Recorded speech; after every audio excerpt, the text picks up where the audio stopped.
Shelby Jensen was a healthy young girl, but at age 7, she started showing some unusual behavior while she was at school.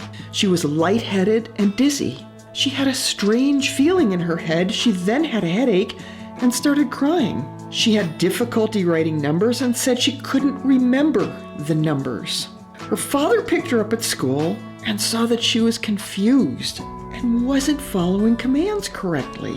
Her parents saw that she had decreased coordination. She had a droop on the right side of her face. Her family took her to the hospital, and a brain MRI showed a left-sided aneurysm and a stroke.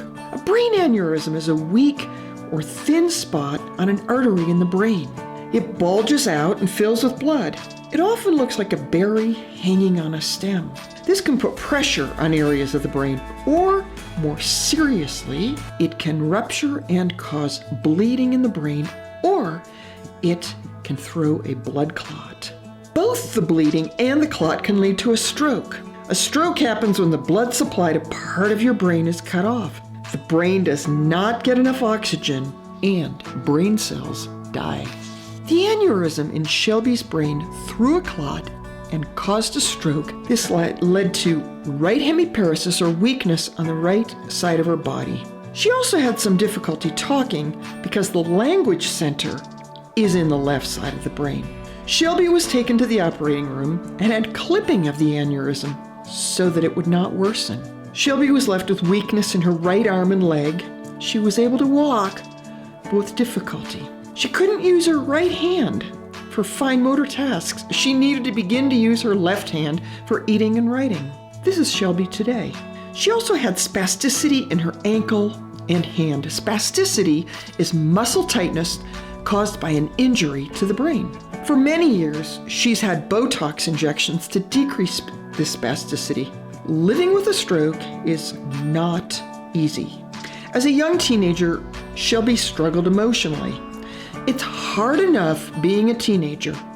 Having any kind of disability only makes it worse. She also struggled in school. Life was hard, and she was depressed. At age 13, Shelby started to participate in adaptive sports. She did adaptive skiing and biking, and life got a little better. When she was 15, Shelby volunteered at a wheelchair sports camp and was intrigued by the sport of wheelchair fencing. She gave it a try and was immediately hooked.